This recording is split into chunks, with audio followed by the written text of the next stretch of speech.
Chers amis, bonsoir à tous. Merci d'être présents et d'avoir accepté notre invitation. On se réunit ce soir, bien sûr, à l'occasion de l'apparition du dernier album de Pascal Boniface et de Tommy, qui a un titre très sobre, géostratégique, Israël-Palestine. Mais c'est tout un programme. Alors cette publication, évidemment, ça n'échappe à personne, survient à un moment où véritablement le conflit israélo-palestinien atteint des sommets dans l'horreur, dans l'abjection et où désormais je pense que la qualification de génocide ne fait pas beaucoup de débat, sauf auprès des derniers turiféraires de l'État d'Israël, ce qui indique quand même une évolution aussi au niveau international de la perception et la qualification de ce qui se déroule actuellement sous nos yeux dans cette partie du monde.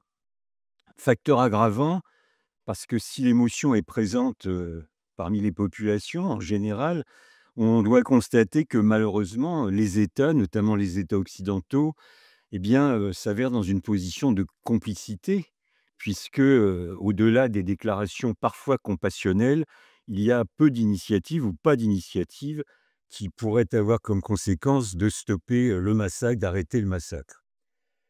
Facteur aggravant, c'est le plan de Trump et de Netanyahou qui a été annoncé il y a 48 heures, dont on ne peut pas dire qu'il ouvre véritablement, des perspectives.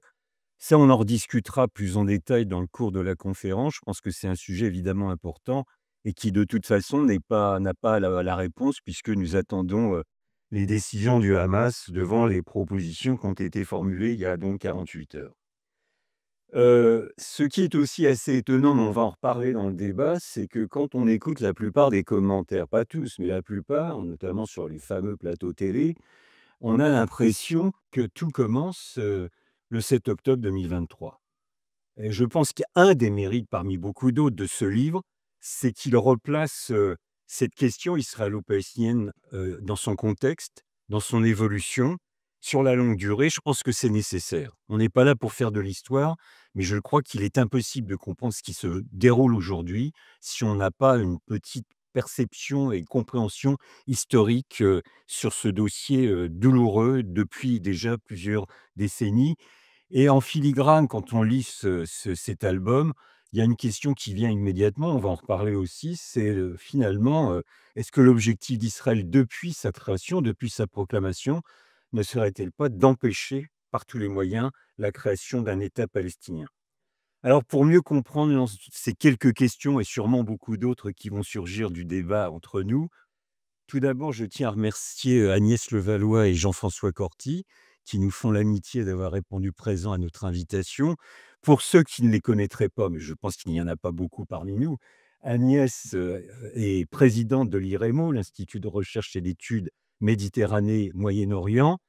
Elle est une spécialiste de la région depuis fort longtemps et elle a commis, alors je l'ai quand même ressorti parce que je pense que c'est un ouvrage indispensable, qui est sorti il y a environ, 1 an maintenant, au mois d'octobre, le Livre noir de Gaza, qui est une mine d'informations, de déclarations de presse, de déclarations et d'analyses d'ONG ou d'instances internationales. C'est vraiment très utile, même si ce livre a 1 an, il n'est pas dépassé dans la logique qu'il démonte.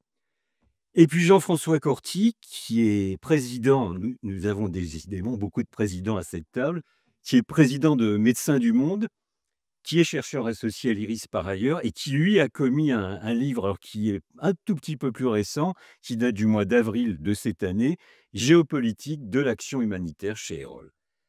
Donc évidemment, à tout auteur, tout honneur, Pascal, ce qui serait bien, c'est que tu nous expliques brièvement un petit peu le pourquoi de ce livre, sa genèse et surtout, bien sûr, la forme qu'il prend. Parce que depuis 2 ans, il y a une production éditoriale, pour le moins fournie et variée sur ce sujet. Avec Tommy, vous avez fait le choix, mais c'est une complicité qui s'inscrit maintenant dans la durée. C'est le choix d'un album, avec, toute une série d'illustrations. C'est une sorte de BD que je conseille vivement, c'est tout à fait passionnant. Moi, je suis pas fanatique de la formule, mais là, j'ai été conquis. Donc pourquoi cette formule et pourquoi ce bouquin à ce moment-là? OK, merci, bonsoir à tous. Merci Jean-François et Agnès, de l'amitié que vous nous faites à venir dans un agenda assez chargé et bravo pour le bouquin, parce qu'effectivement le livre d'Agnès, m'a beaucoup marqué quand j'ai lu l'an dernier. C'est vraiment une mine d'informations et celui de Jean-François est très pédagogique aussi, très clair. Alors pourquoi, cette BD? Pour plusieurs raisons. La première, c'est qu'on s'entend bien avec Tommy. On aime bien travailler ensemble, on s'entend bien et c'est toujours agréable. C'est pas facile de travailler à 2. J'ai fait une autre BD sur un autre sujet avec, quelqu'un, c'était un peu moins facile et quand on fait les livres des fois à 2, bah, des fois, on peut passer plus de temps que quand on le fait tout seul. Mais là, il y avait une sorte d'obligation parce que je ne sais pas du tout dessiner. Peut-être que Tommy aurait pu faire seul les textes et les dessins, mais moi, j'avais besoin d'un illustrateur et donc on s'est rencontrés il y a maintenant, 4 ans avec Tommy pour bosser pour Geostrategics 1 qui a bien marché et c'est vrai que, on est assez d'accord sur le fond aussi. Je pense que si on avait de profonds désaccords sur le fond, il serait plus difficile de travailler ensemble, même si on peut on n'est pas forcément d'accord sur tout. Mais je crois qu'on a une philosophie commune et aussi une philosophie de la pédagogie. Donc quand on s'entend bien avec quelqu'un, on essaie d'y prolonger les projets. Les BD, ça marche bien, c'est assez plaisant et donc c'est plutôt agréable de travailler là-dessus et moi, ça me change des livres, plus enfin, des livres papier, sans dessin que je fais d'habitude.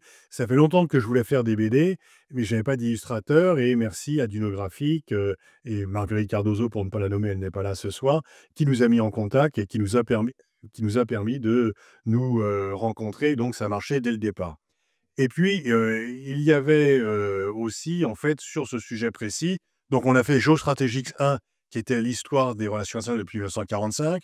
Ensuite, on a fait, Géostratégique 2 qui était un peu l'état du monde avec ses grands défis, ses grands problèmes.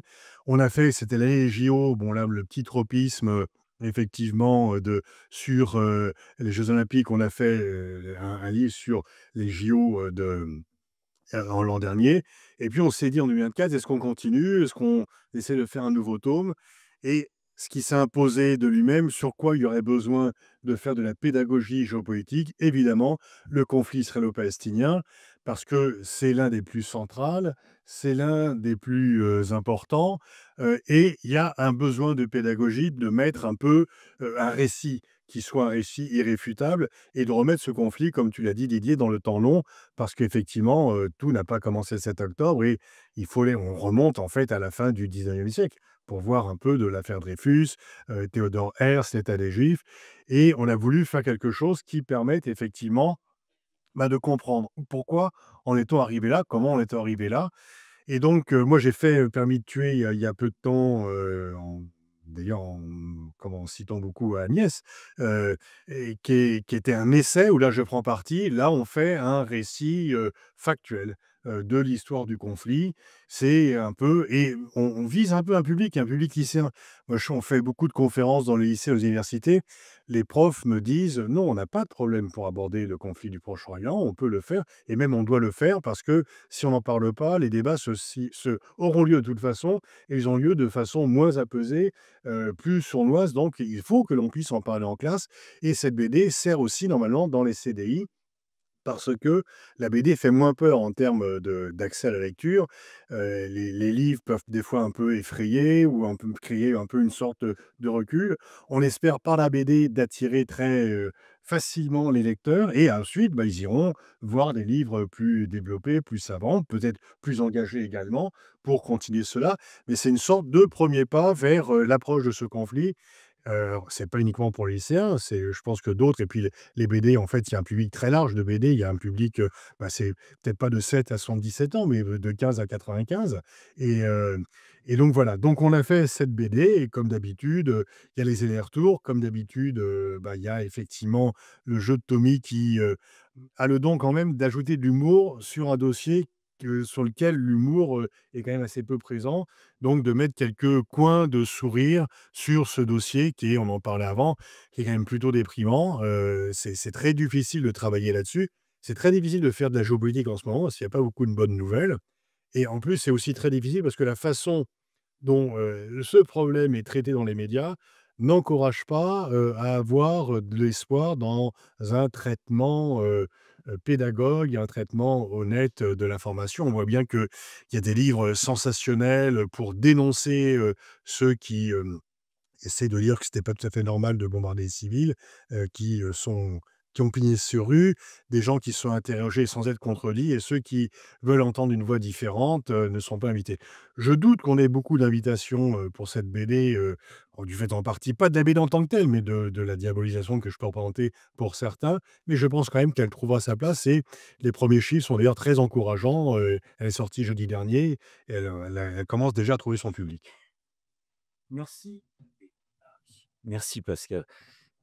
Écoute Agnès, tout d'abord, une 1 question moi qui me vient à l'esprit, c'est que bon, je le disais précédemment, tu travailles depuis longtemps sur le Moyen-Orient, tu en es une spécialiste reconnue et est-ce que tu as déjà connu cette, ce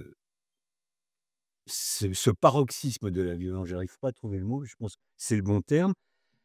Est-ce que tu as déjà connu une telle situation dans un environnement géopolitique qui est pourtant réputé et connu malheureusement pour la récurrence de ces conflits, de ces guerres, de ces tensions multiples et cetera? Donc en d'autres termes, de ton point de vue, y a-t-il une singularité du conflit actuel en comparaison avec tous ceux qui se sont déroulés antérieurement, ils sont nombreux et qui pour certains se poursuivent aujourd'hui?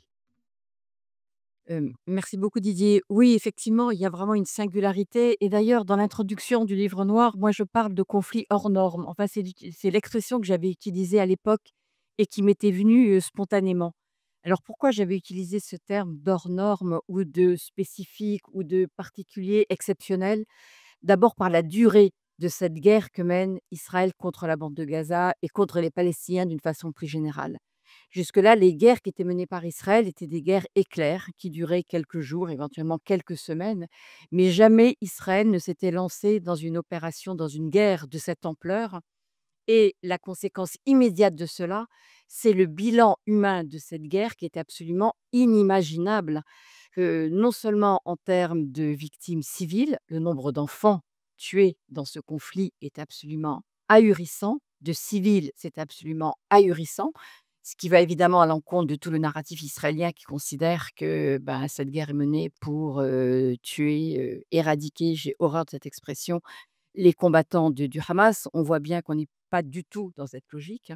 Donc hors norme par, justement la durée de cette guerre et le nombre de victimes, en particulier les civils, mais aussi la façon, qu'a l'armée israélienne de viser systématiquement les personnels humanitaires, les hôpitaux, les centres de soins. Ça aussi, dans cette, importance, c'est du jamais vu à ce point. Et un autre élément qui, continue cette litanie que je suis en train de dégrainer, je m'en excuse, c'est à quel point les journalistes sont, visés. C'est le premier conflit ou c'est le conflit au sein duquel il y a eu le plus de journalistes tués dans tous les conflits du monde, si on rapporte ça évidemment au nombre de la population de Gaza. Aujourd'hui, on arrive au chiffre de plus de 240 journalistes palestiniens tués dans cette guerre et visés directement, systématiquement par Israël pour une raison très simple, parce qu'il y a une particularité de ce conflit, c'est que le territoire est fermé à tout journaliste étranger et à tout observateur étranger. Donc, il y a une logique pour Israël à tuer les journalistes palestiniens, même si Israël dénie la qualité de journalistes aux Palestiniens qui font le travail du journaliste, considérant que puisqu'ils sont palestiniens, ils ne peuvent pas être journalistes parce qu'ils ne sont pas objectifs, ce sont tous des combattants du Hamas. J'en profite pour rappeler un élément quand même qui est assez sidérant, c'est cette unité de l'armée israélienne qui a été constituée pour systématiquement trouver des liens entre les journalistes tués, visés par Israël et le Hamas pour justifier que le journaliste a été visé par Israël. Donc il n'a pas été visé en tant que journaliste, mais en tant que combattant du Hamas. Et donc la boucle est bouclée. L'argument est de dire il n'y a pas de journalistes palestiniens, il n'y a pas de journalistes dans la bande de Gaza, on interdit l'entrée du territoire aux observateurs internationaux, dont les journalistes.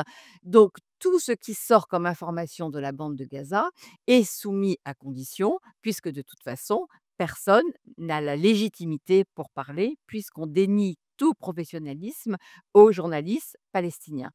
Or, ces journalistes palestiniens font un travail absolument incroyable, d'autant plus incroyable si je rappelle ce chiffre de plus de 240 journalistes tués depuis, le début de cette guerre. Donc ça, c'est aussi un élément quand même qui est hors norme.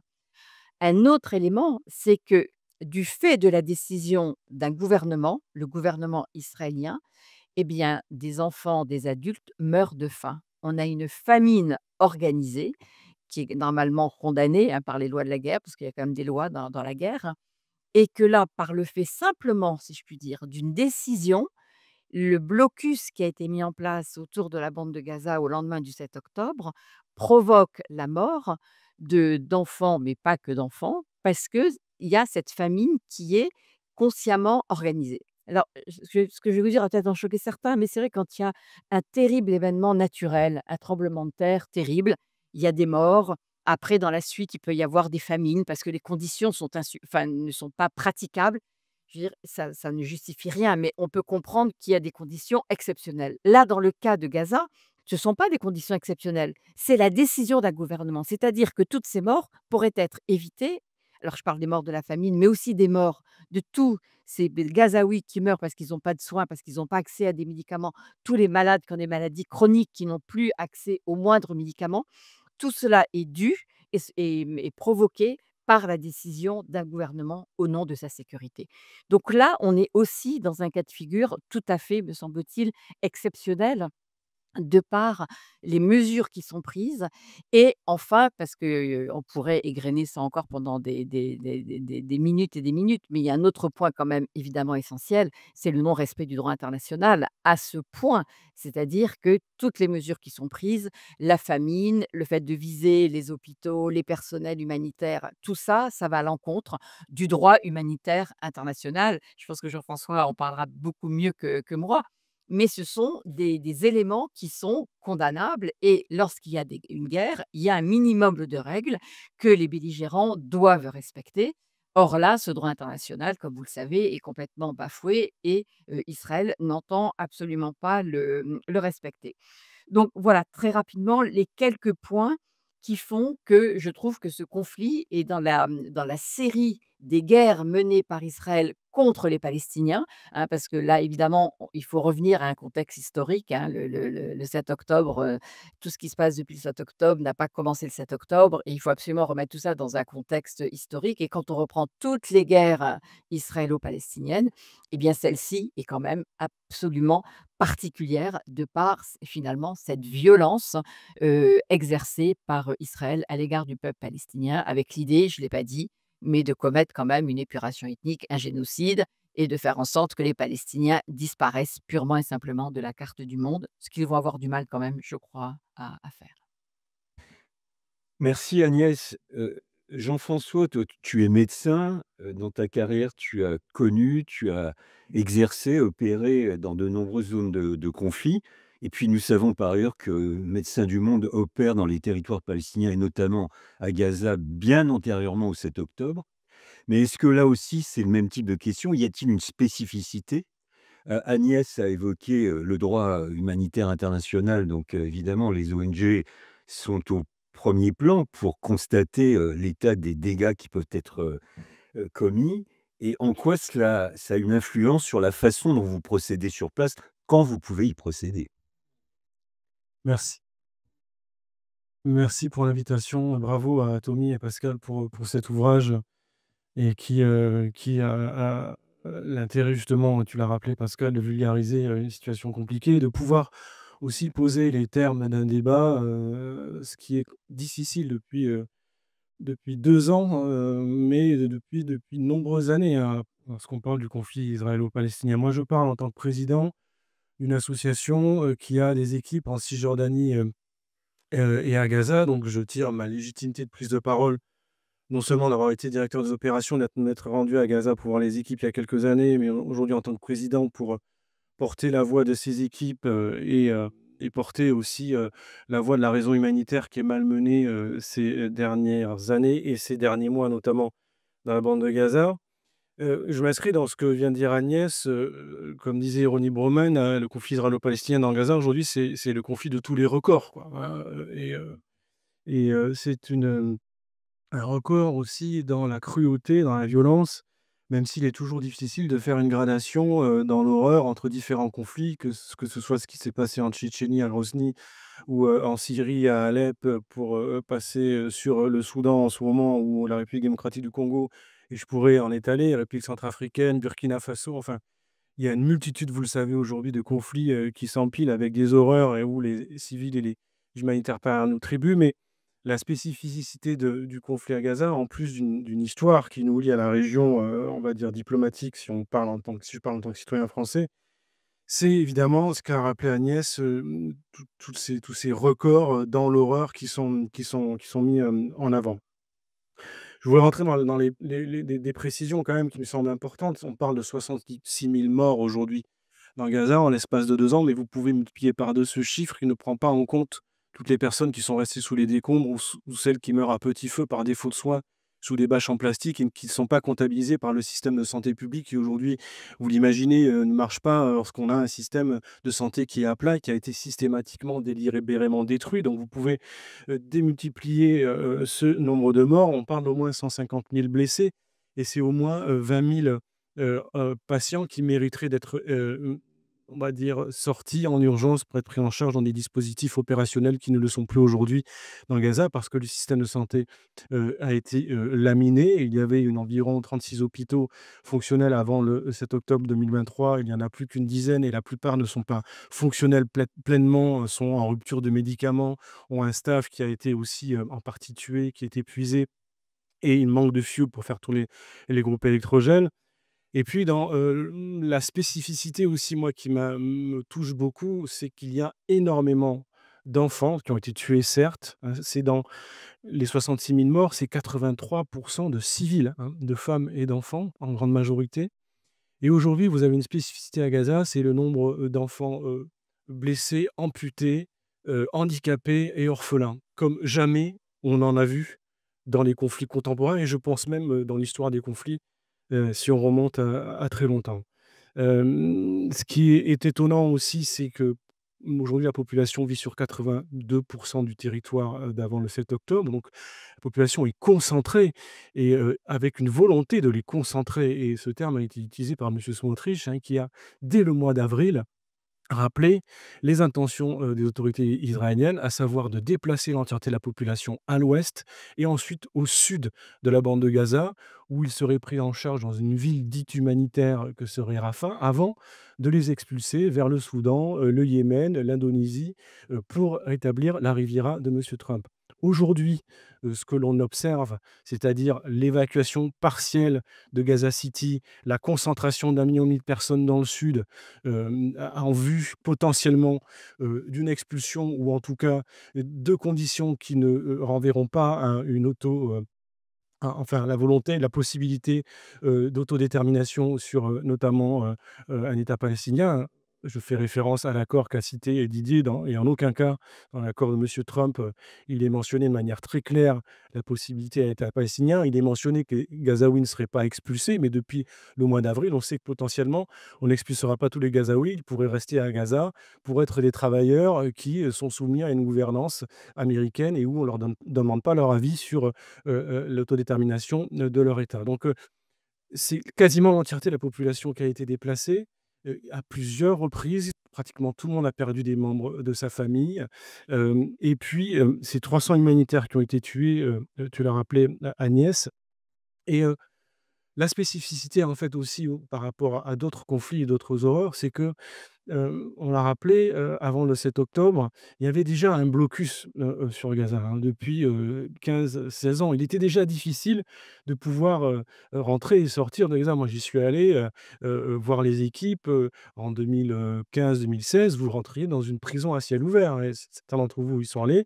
On n'était pas dans un territoire normal où la seule confrontation et les relations qu'il y avait entre les Palestiniens et les Israéliens, ça se faisait par l'intermédiaire de barbelés, de chars, de drones et de bombardements et de violences. Donc, on était déjà dans une logique de blocus où étaient contrôlées les entrées et les sorties. Nous, on ne pouvait pas sortir quand on voulait des malades pour qu'ils puissent être soignés dans des hôpitaux en dehors de la bande de Gaza, parce qu'il y avait une volonté aussi de limiter la possibilité pour Gaza de se développer. Donc il y avait déjà, avant même les atrocités du 7 octobre 2023, un blocus qui entretenait, on va dire, un certain niveau de pauvreté de Gaza et qui s'est transformé en siège. Ayez en tête la distinction entre l'embargo, le blocus et le siège. L'embargo, on essaye de mettre la pression sur un État, Sierra Leone, Haïti, Irak, ça a un impact sur les populations. Et voilà. Ensuite, il y a le blocus où on cerne davantage une région à l'image de ce qu'a été Gaza depuis de nombreuses années, avec un maintien d'une pauvreté assez conséquente. Et puis le siège, c'est là, on ajoute à ces composantes des bombardements, des destructions massives d'infrastructures, et c'est ce qui se passe depuis 2 ans. Euh, la spécificité de ce secteur-là, c'est que, on le sait, dans les sièges, on l'a vu à Alep, on l'a vu à Mariupol dernièrement, on a la capacité pour la population en général de s'échapper. On a vu des millions de déplacés, de réfugiés en Ukraine. Ils ne venaient pas tous de Mariupol, évidemment, mais qui ont pu s'échapper. Et malheureusement, souvent, dans ces contextes-là, il reste des personnes âgées, des personnes sans lien de solidarité, quelques combattants, des soignants, et eux payent un lourd tribut. C'est ce qu'on a vu à Mariupol, ce qu'on a vu à Alep notamment, où nous avions aussi Médecins du Monde des équipes. Là, à Gaza, personne n'a pu s'échapper. Tout le monde était bloqué au lendemain du 7 octobre 2023, et donc c'est pour ça que vous avez de telles mortalités. En 4 mois, on a eu plus d'enfants tués qu'en 4 ans sur tous les conflits de la planète. Il faut imaginer l'intensité de la violence. Alors je sais qu'il faut faire court. Je pensais que j'avais 2 heures, Didier, mais je m'arrête je m'arrêterai là, puisque après on a un match avec eux, évidemment, donc. Mais ce que je voulais dire, c'est qu'il y a cette spécificité par rapport à la cruauté sur les populations civiles. Il y a la spécificité sur le fait que non seulement 300 humanitaires ont été tués, mais aujourd'hui, les équipes de Médecins du Monde, d'MSF et les autres ont elles-mêmes du mal à trouver à manger et à boire, à sécuriser la population. Et si la situation ne change pas, seront soumis aussi à la famine qui a frappé Gaza City et qui va s'étendre dans le sud si la situation ne change pas. Et ça, on l'a jamais vu dans les conflits contemporains, d'avoir des équipes qui meurent de famine. On a eu des équipes qui sont mortes en Afghanistan, en RDC, en RCA, mais jamais par famine ou par un blocage intentionnel, par des bombardements ou autres. Donc il y a cette horreur qui est spécifique. Et je m'arrêterai là en disant que tous les codes du DIH, effectivement, ont explosé en vol. Voilà, et le droit international humanitaire, c'est un droit qui a été constitué fin du 19e, qui a été écrit par des militaires et qui n'avait pas pour vocation d'empêcher la guerre, mais d'essayer de l'humaniser avec, au cours du XXe siècle, les constitutions de conventions qui ont permis de créer des textes pour protéger les civils, les aidants et les soignants. À Gaza, depuis 2 ans, les civils sont tués, les humanitaires sont tués, l'aide ne peut pas rentrer, les infrastructures de santé sont détruites, les blessés ne peuvent pas être évacués. Donc tous ces codes-là sont battus en brèche, et ces codes-là sont battus en brèche par une dite démocratie soutenue par d'autres démocraties. C'est absolument affligeant.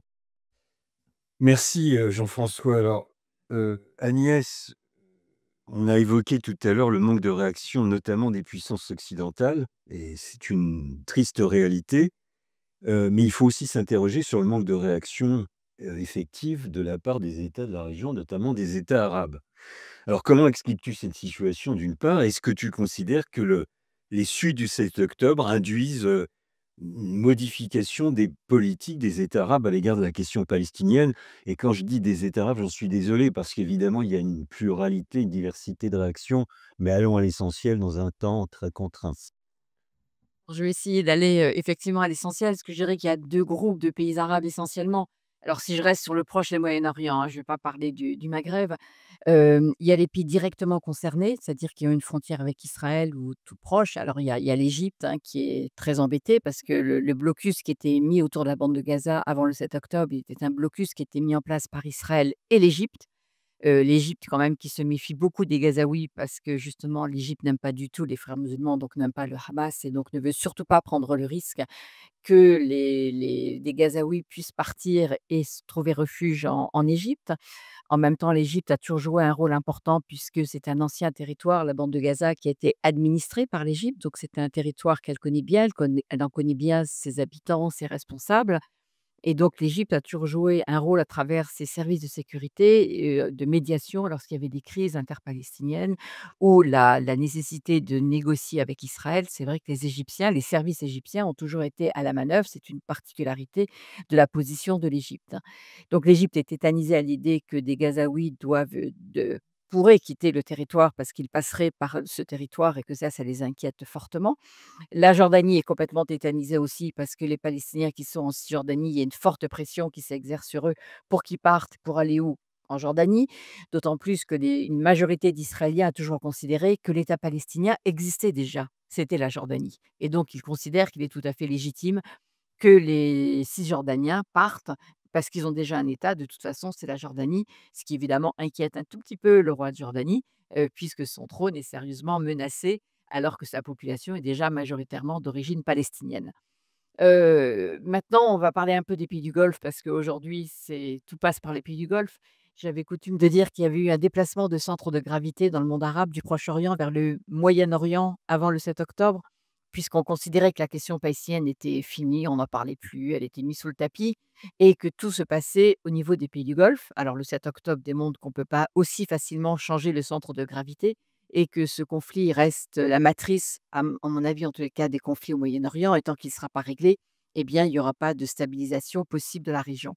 Mais pour les pays du Golfe et je pense en particulier à l'Arabie Saoudite, le 7 octobre a été la pire des choses qui soient parce que MBS, le prince héritier, était engagé dans un processus de réforme, de diversification de l'économie et donc lui, son seul truc qui l'intéresse, c'est de faire du business, c'est de développer l'économie saoudienne, donc de faire des affaires avec, Trump en particulier et que le 7 octobre a mis un coup d'arrêt finalement à tous ces grands projets économiques. D'ailleurs, on voit par exemple, vous savez, le grand projet NEOM dont on a beaucoup parlé, en fait, a pris un véritable coup d'arrêt et qu'on parle simplement de la possibilité peut-être de concrétisation de 20 simplement de ce projet par rapport à ce qu'il était au départ.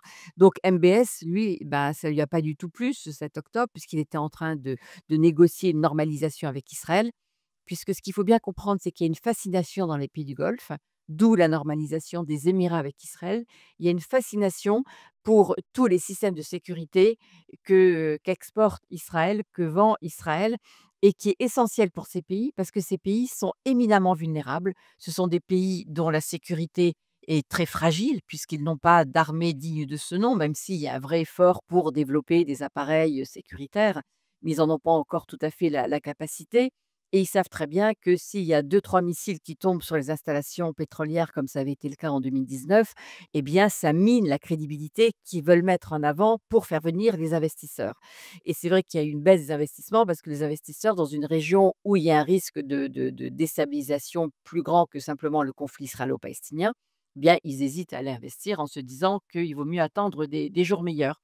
Donc on a du coup des pays du Golfe, qui, d'un côté les Émirats qui veulent pas dénoncer les accords de normalisation parce qu'ils ont beaucoup misé sur la coopération sécuritaire avec Israël dont ils ont besoin.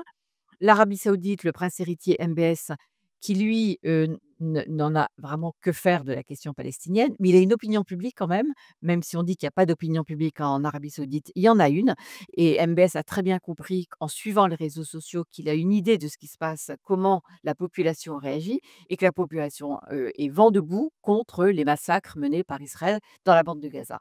Donc MBS ne peut pas normaliser avec Israël, tant qu'il y aura pas des garanties sûres mais sérieuses permettant la création d'un État palestinien. Donc d'un côté, il faut satisfaire les Américains parce que les Américains assurent leur sécurité et d'un autre côté, il faut quand même donner des gages à la société parce que cette société, elle peut quand même si elle ne va pas manifester, mais elle exprime quand même une attitude vraiment de défi à l'égard de MBS. Pourtant que les jeunes aiment beaucoup en Arabie Saoudite, il ne faut pas non plus se tromper, mais pas à n'importe quelle condition et en tous les cas, pas à la condition de la normalisation. Et juste pour finir, un mot peut-être sur les attaques contre le Qatar, parce que je pense que c'est quand même un sujet qui est très, très important. C'est que l'attaque qui a été menée par Israël contre le Qatar, eh bien, a touché Trump parce que ça a mis en cause sa crédibilité.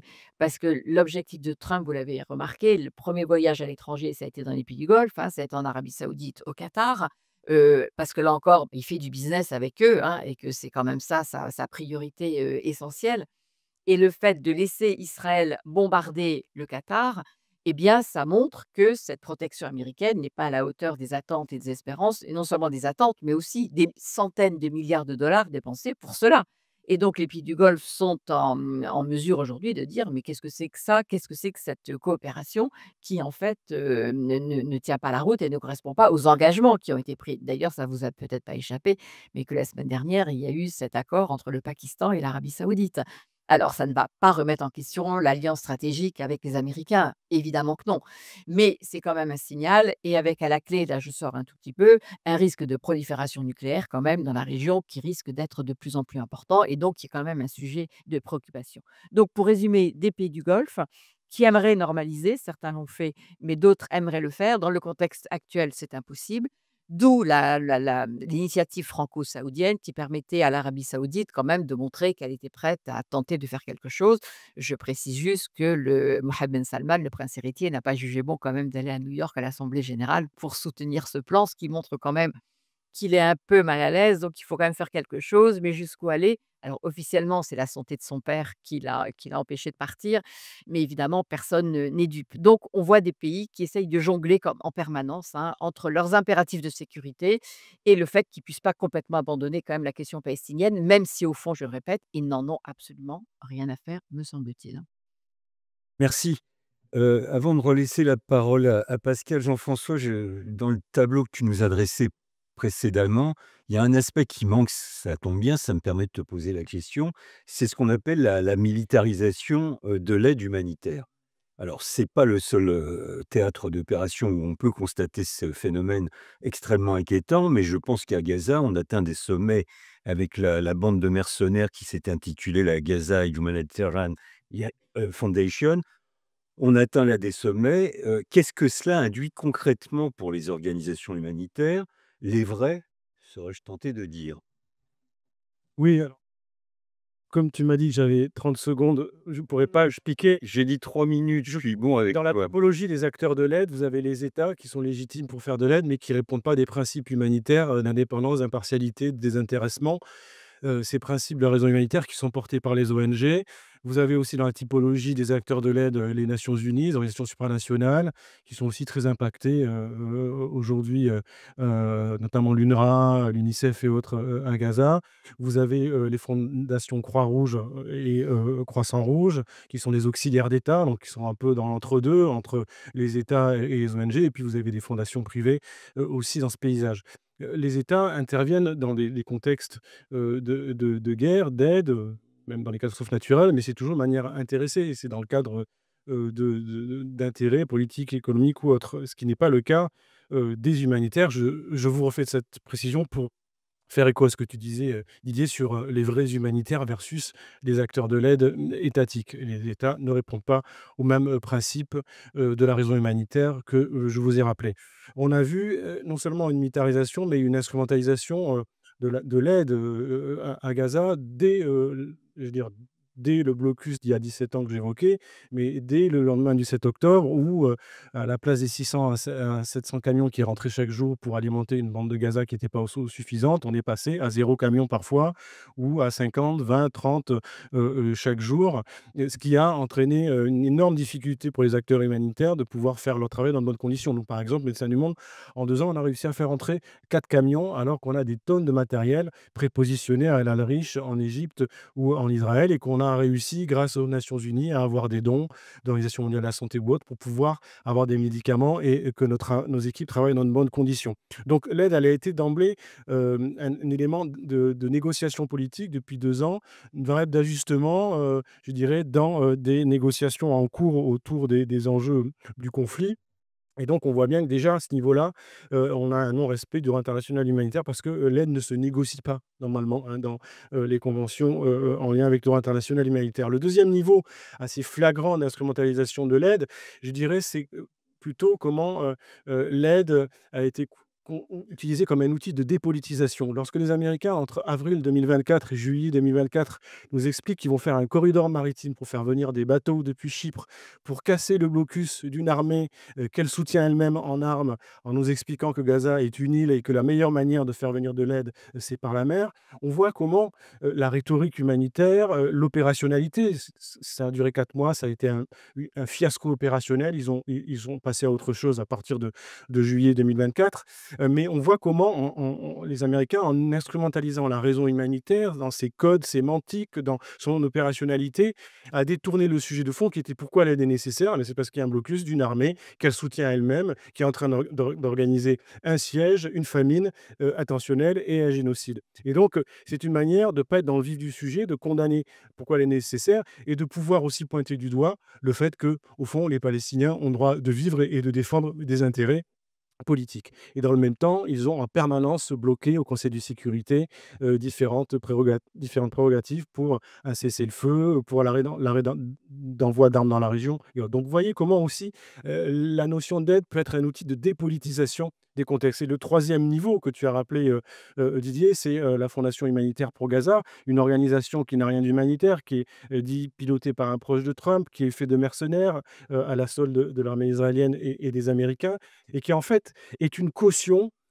pour les Israéliens qui leur permettent d'assumer, de faire dégager les ONG, les Nations Unies, l'UNRWA, en expliquant qu'en fait eux-mêmes vont produire de l'aide humanitaire. Et il faut imaginer que la Fondation de Gaza, aujourd'hui, dans le sud de Gaza, elle a 4 centres de distribution de nourriture qui remplacent 700 centres de l'UNRWA. Donc vous pouvez comprendre d'abord que la famine se répande parce que l'aide n'est plus distribuée et que ayez aussi en tête que c'est près de 3000 morts qui ont été tués en venant chercher de l'aide aux abords de ces dispositifs, ce qui est quand même d'une cruauté qu'on a rarement vue dans les conflits contemporains. Donc, c'est une manière, cette organisation, la GHF, d'être un opérateur au service d'une politique coloniale d'épuration ethnique, parce qu'en fait, en se mettant dans le sud, et dans le même temps, avec les attaques au nord, avec les déportations de population vers le sud, en créant la famine dans différentes zones du territoire, on crée les conditions d'une aspiration vers ces lieux de distribution qui sont aussi des lieux de mort. Donc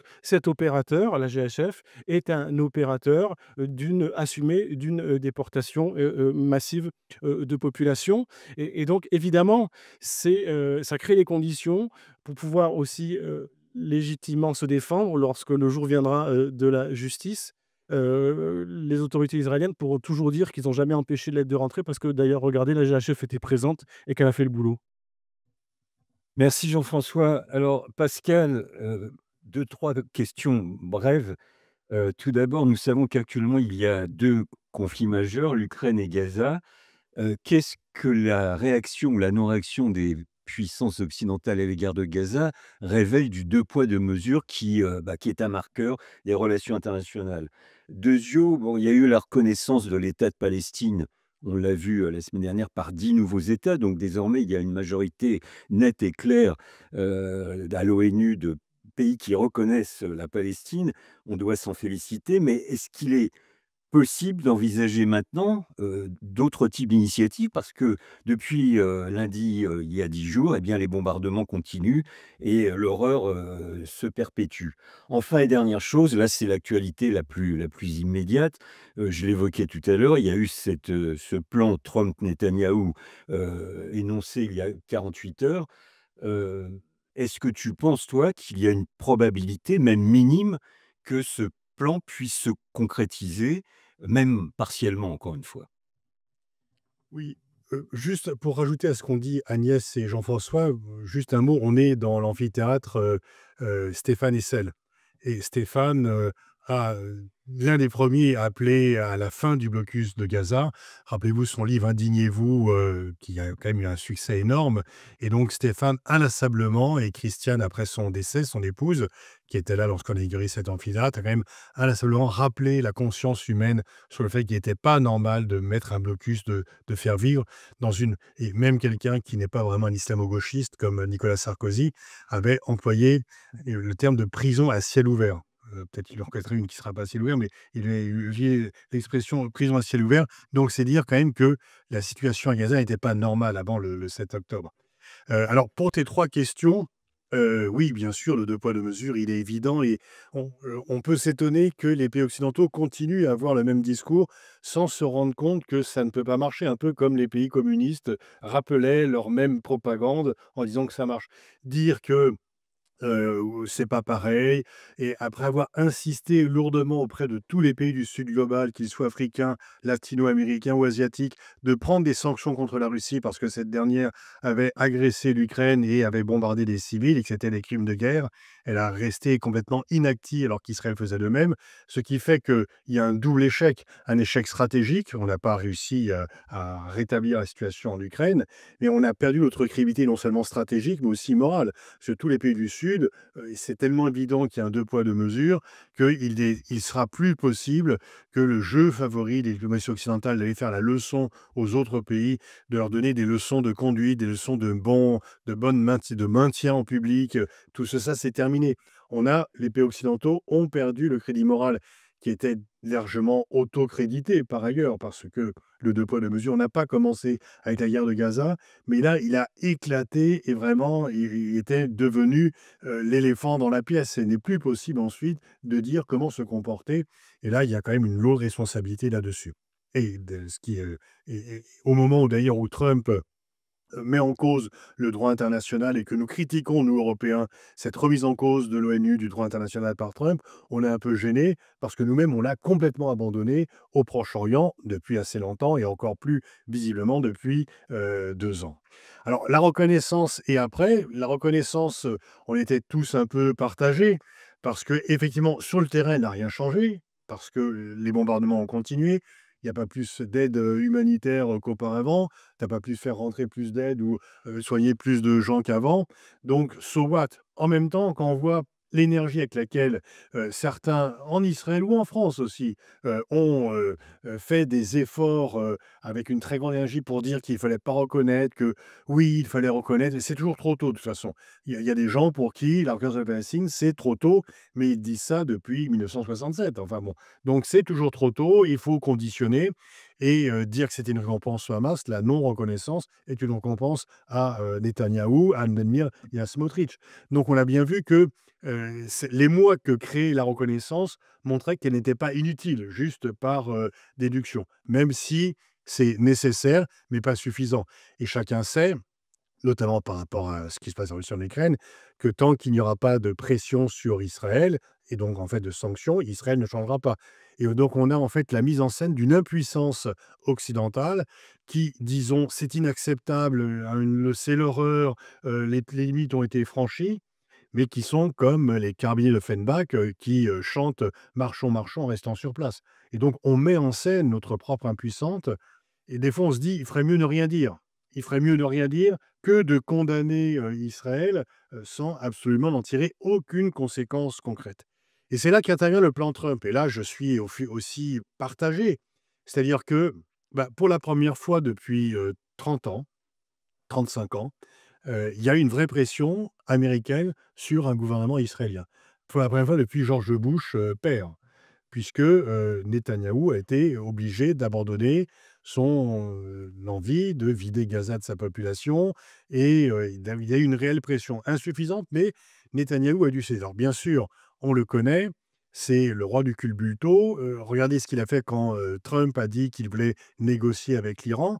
Quand Trump a dit qu'il voulait négocier avec la Russie, Zelensky s'est emporté en disant que Trump allait se faire avoir et du coup, il est rentré dans la machine à laver le 28 février. Bon, Netanyahu est beaucoup plus stratège. Il a dit: «Oui, c'est une bonne idée de négocier» et puis après, il a tout fait pour en espérant que les Iraniens n'accepteraient pas et quand les Iraniens ont accepté, il est allé bombarder pour faire capoter la négociation. Il va faire pareil. Là, il va dire: «Oui, c'est une bonne idée, je soutiens ce plan». Il espère que le Hamas le refuse, et si le Hamas ne le refuse pas, il va tout faire en sorte pour le faire capoter, comme il a déjà fait capoter un plan précédent. Mais là, il y a quand même dans le point 19 la perspective d'un État palestinien. Et Trump reconnaît indirectement les 2 États. Donc en fait, disons, je en ce plan est inégal, il est injuste, il est insuffisant, mais quelle est l'alternative? Quelle est l'alternative? Si le Hamas le refuse, Israël va continuer, va même amplifier ses massacres et nous, on va dire: «Oh, n'y allez pas trop fort quand même, ne les tuez pas tous». Bon, il y a des gens qui, sont passés de SOS Racisme à tuer-les tous, effectivement. Donc on va protester un peu, mais on ne va rien faire de plus. On ne va rien faire de plus et les pays arabes dont Agnès a parlé protesteront et ne font rien de plus. Donc là, il y a peut-être un moyen d'inverser la pression, de faire en sorte que le Hamas soit désarmé, c'est une bonne chose, on ne va pas pleurer là-dessus, qu'il soit démantelé, c'est une bonne chose parce que quand même, malgré tout, le Hamas, enfin, il y a un jeu, dual entre le Likoud et le Hamas pour faire capoter les accords d'Oslo. C'est les 2 qui s'y sont opposés. Très franchement, le fait que l'autorité palestinienne ne gère pas Gaza, vu ce qu'est l'autorité palestinienne, c'est une bonne chose. Parce que c'est toujours gênant de voir ce qu'est l'autorité palestinienne. Et peut-être que ça peut faire émerger une nouvelle génération de leaders palestiniens, puisque d'ailleurs de nombreux Palestiniens vont être libérés si on suit cela. Donc moi, je serais plutôt tenté de dire, faisons le pari du plan Trump. On connaît ses défauts, il ne faut pas avoir d'illusions. De toute façon, il ne faut pas avoir d'illusions sur la région. C'est une terre qui a produit des miracles, mais il y a longtemps, ça fait longtemps qu'elle n'en produit plus. Et donc, il faut tenter le pari du plan Trump et de s'en servir comme moyen de pression, parce que au moins si ça permet d'arrêter les bombardements et de permettre l'entrée de 600 camions par jour, ça limitera au moins la casse et une fois encore, la pression sera désormais sur Trump, qui réussit son plan, et Israël. Et j'espère que le Hamas ne fera pas le cadeau à Netanyahou de refuser ce plan, même s'il ne faut pas avoir d'illusions sur ce qu'il est. Alors, avant de vous laisser la parole, il y a Agnès qui voulait réagir sur ce dernier point, je crois. Oui, c'est vrai que j'aimerais croire que ce plan puisse être mis en œuvre au moins au début pour que les bombardements cessent. Je crois qu'on est tous évidemment complètement d'accord de l'urgence absolue, absolue à ce que les bombardements arrêtent, que l'aide humanitaire rentre. Donc moi c'est vrai que j'aimerais croire à ce plan parce que on est dans une impasse telle et dans une horreur telle qu'il faut absolument, en sortir. Ce qui me rend très inquiète, c'est qu'il y a tellement de flou dans ce plan et que ce flou est évidemment, volontaire et que lorsque vous avez suivi, je pense que certains d'entre vous ont suivi la présentation par Trump du plan et la prise de parole ensuite de Netanyahou qui, en direct, a complètement refait le plan sans que apparemment Trump même ne s'en rende compte. Enfin, c'est l'impression que j'en ai eue en tous les cas. Et donc ça rend très inquiet parce que Trump, ce qu'il veut, on le sait, c'est son prix Nobel de la paix. Donc là, il a déclaré avec des propos complètement délirants que c'était le plan, même pas du siècle, c'était bien plus fort que ça, ce qu'il a raconté pour l'éternité. Mais moi, ce qui m'irrite avec Trump, c'est que là, il a fait son coup d'éclat, il est tout content, mais après il passe à autre chose. Et pendant ce temps-là, le fait qu'il passe à autre chose, Netanyahou, lui, il ne passe pas à autre chose. Et Netanyahou, lui, va tout faire pour ne pas mettre en œuvre ce plan et trouver tous les prétextes possibles pour ne pas le mettre en œuvre. D'autant plus que Trump, quand même, lui a donné un blanc-seing pour finir le travail de la façon encore plus radicale ou plus dure. Alors, je ne sais pas ce que ça veut dire d'ailleurs, parce que je ne vois pas ce qu'on peut faire de pire dans la bande de Gaza que ce qui est fait maintenant depuis 2 ans. Donc moi, ma grande crainte mais pareil, hein, j'espère vraiment me tromper et j'espère que au moins pendant quelque temps, ce plan va être mis en œuvre pour que les massacres cessent et que l'aide humanitaire rentre. Mais si c'est simplement l'affaire de quelques jours ou même de quelques semaines, lorsque l'on voit les besoins considérables, eh bien, si c'est remis en question au bout de quelques semaines, ça sera absolument terrifiant et parce qu'en plus, on ne voit pas qu'est-ce qui pourrait se passer. Donc voilà, je suis très réservée, comme vous l'aurez, compris, que la fameuse ambiguïté je reprends le terme d'un diplomate français qui me dit: «Mais c'est bien, mais il y a une ambiguïté constructive». Alors moi, les ambiguïtés constructives, pour moi, c'est la pire des choses. Ça me rappelle, la conférence de Madrid de 1991 où on avait délibérément mis en avant l'ambiguïté constructive. Alors que l'ambiguïté soit constructive pendant 2 3 jours, le temps de négocier, je veux bien le croire, mais si on s'installe dans l'ambiguïté, c'est la pire des choses et l'ambiguïté constructive de 91, ça a été quoi? Aucun mécanisme de contrôle de l'accord, de la de des résultats à la conférence de Madrid, colonisation qui avait repris de plus belle. Alors ça a quand même conduit aux accords d'Oslo, mais avec toutes les conséquences qu'on a vues ensuite. Donc moi, je suis quand même assez inquiète de cette présentation, de dire: «Mais c'est bien parce qu'il y a une ambiguïté constructive et chacun peut y mettre ce qu'il veut». Oui, mais là, en l'occurrence, on est dans une asymétrie telle entre les Palestiniens et les Israéliens, que les Israéliens vont, comme ils l'ont fait en 91, prendre cette ambiguïté constructive pour eux, pour défendre leurs intérêts et pour surtout ne pas mettre en œuvre ce plan. Alors c'est que la seule chose quand même positive du plan, et ça il faut quand même le souligner, c'est qu'on parle plus de déportation de Palestiniens de la bande de Gaza. Jusqu'à quand? Parce que moi je suis pas du tout sûre que Trump ait complètement abandonné son plan de la Riviera. Mais pour l'instant effectivement, ça n'apparaît pas dans le plan et ça c'est quand même quelque chose qu'il faut souligner, qui est quand même a priori, avec toutes les réserves que je viens d'énoncer, positif.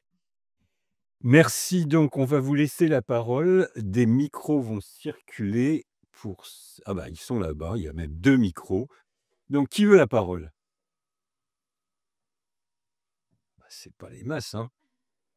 C'est toujours la première la plus compliquée.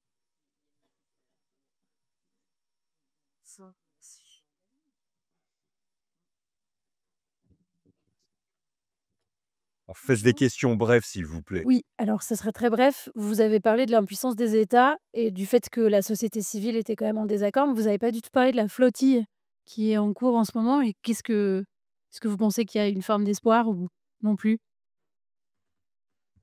La flottille qui amuse beaucoup, il y a déjà le 1er bateau avec Rima Hassan et Greta Thunberg qui avait suscité beaucoup de commentaires. La croisière s'amuse et bon et là, quand c'est toujours pareil, quand on voit les commentaires négatifs, on se dit que c'est pas inutile, sinon il n'aurait pas autant d'acharnement. On sait que c'est pas ça qui va briser le blocus, c'est pas l'objet.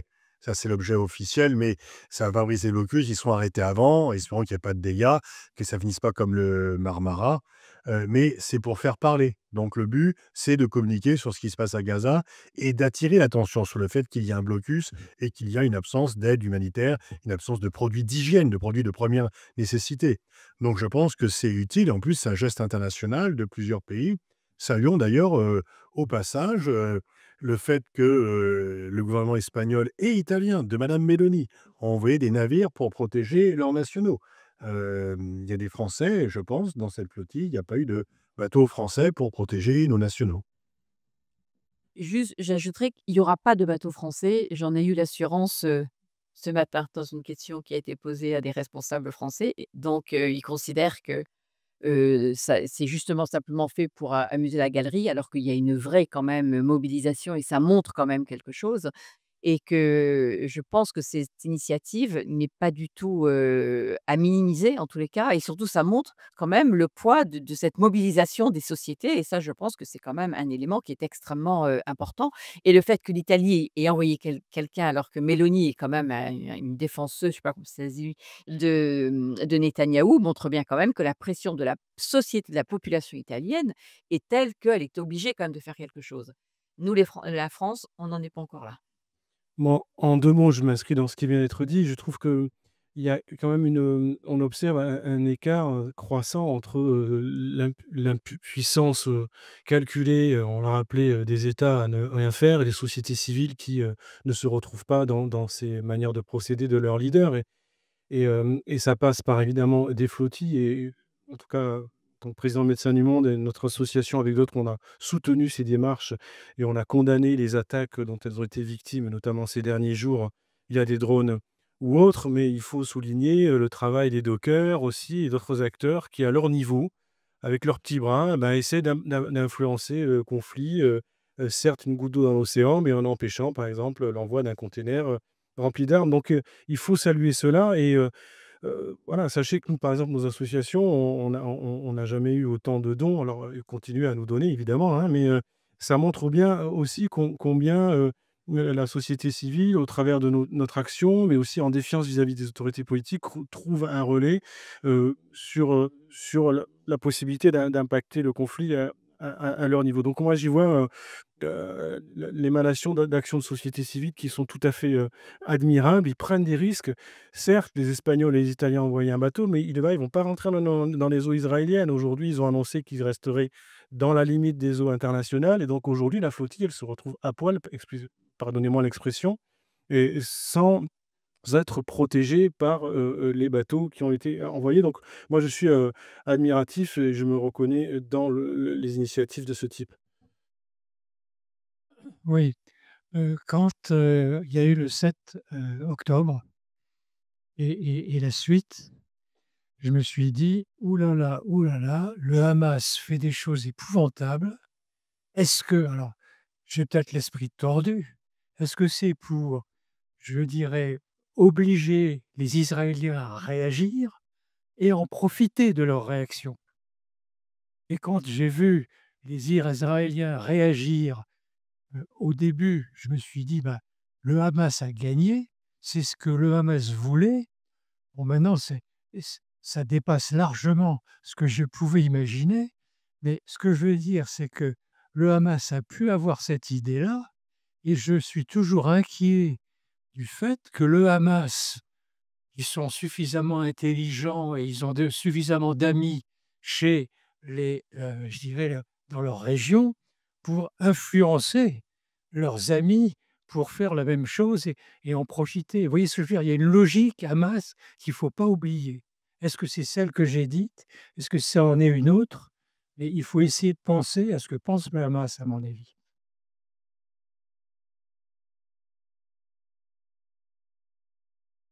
C'est vrai qu'il faut essayer de penser, de savoir ce que pense le Hamas. Le Hamas aujourd'hui est complètement, défait quand même, acculé, hein. Alors il reste des combattants, l'idéologie reste là de toute façon et Israël va pas la faire, disparaître en dépit de tous les discours et de tous les délires, qui font l'objet de discussions du côté israélien.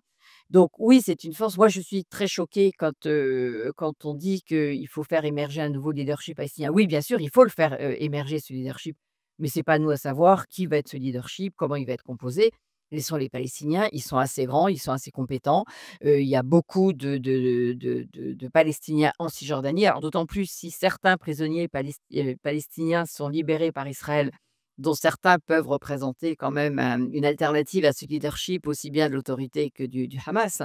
Mais toute cette discussion sur ce leadership, moi, me choque. J'estime qu'on n'a pas du tout à intervenir là-dedans, qu'on ne veuille plus que le Hamas ait des armes, bien sûr, hein, et qu'il ne soit plus en mesure de reproduire ce qui s'est passé le 7 octobre, bien sûr, hein.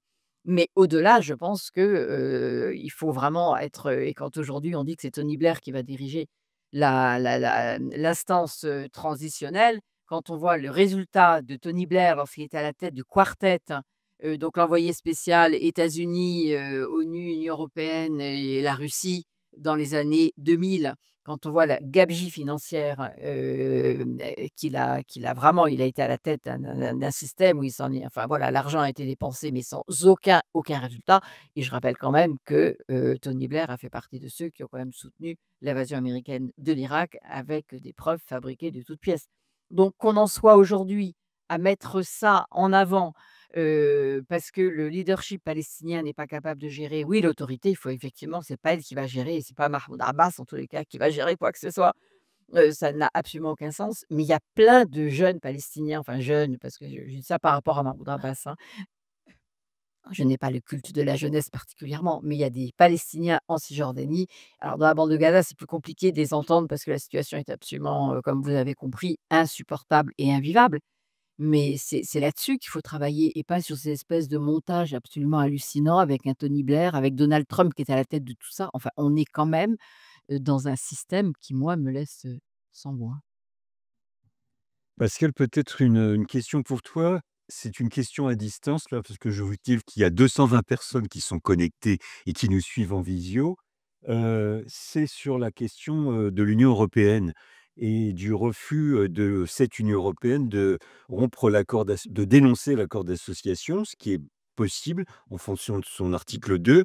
Alors la personne qui pose la question, est-ce que c'est le syndrome de la Shoah, la mauvaise conscience? Est-ce que personne n'arrivera à faire tomber ce tabou, et quand?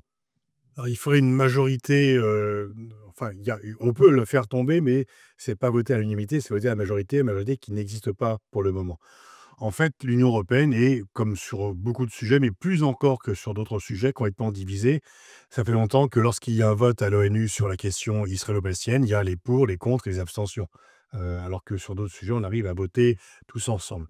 Là, il y a un groupe de pays qui est en pointe avec l'Irlande, parce que pour les Irlandais, ils sont les Palestiniens et les Israéliens sont les Anglais, donc ils s'assimilent. Les Slovènes aussi et les Espagnols, dont je dois dire qu'ils ont pris le rôle qui était le rôle de la France auparavant. Les Espagnols sont devenus le pays le plus actif. Je pense que s'il y a eu des incidents sur le Tour de France à propos de l'équipe cycliste Israël Tech, le Premier ministre n'aurait pas félicité les manifestants en France. Bon, donc on voit bien qu'il y a quelque chose de tout à fait différent. Il y a une sorte de ventre mou dont la France fait partie. On connaît la Palestine, mais on ne prend pas de sanctions. Et puis on consulte un peu tout le monde avant de reconnaître la Palestine pour s'excuser.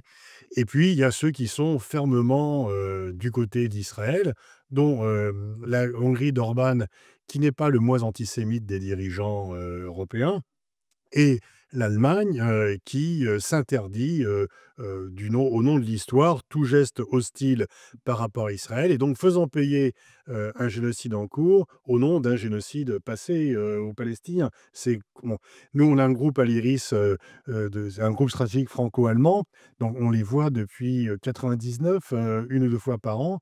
Souvent et donc avant, le 7 octobre, mais souvent j'ai mis cette question palestinienne, sur le tapis et c'était non. Et il y a une différence entre les experts qui comprennent que ça va pas et les politiques qui sont tétanisés.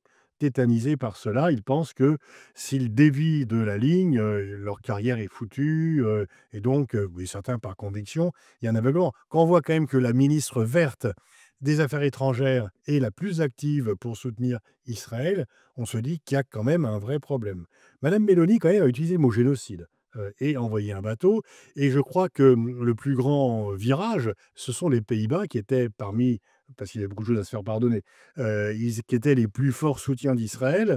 Quand il y a eu un incident à Schiphol avec un avion qui avait des armes chimiques, tout a été mis sous le boisseau, on avait tout effacé et là, un rapport néerlandais a dit qu'Israël était une atteinte en termes d'information à la sécurité des Pays-Bas parce que, ils ont assez mal digéré l'opération Hooligan à Amsterdam à propos d'un match de football, où on nous a raconté partout qu'il y avait une vague d'antisémitisme et en fait, c'était pas du tout comme ça que c'est passé. C'était les supporters du Bétar de Jérusalem qui étaient venus agresser les chauffeurs de taxi arabes à Amsterdam et cetera et donc là, les Pays-Bas ont complètement, tourné, kazakh et on voit que, bon, ça commence à changer.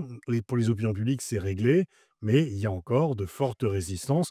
Et en France, le président marche sur des œufs, il reconnaît la Palestine, mais il décore Sophie Aram et Arthur. Enfin, il y a un peu, il essaie de faire les deux choses. Donc, bon, et l'Europe, pour l'instant, il n'y a pas une majorité pour sanctionner Israël. Et l'Europe est en train, de nouveau, de perdre sa crédibilité là-dessus.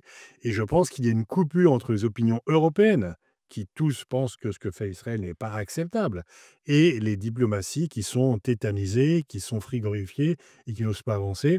Mais ça bouge quand même, mais à une vitesse grand V. Moi, ce que je retiens le plus, c'est le changement des Pays-Bas et surtout le fait que c'est l'Espagne.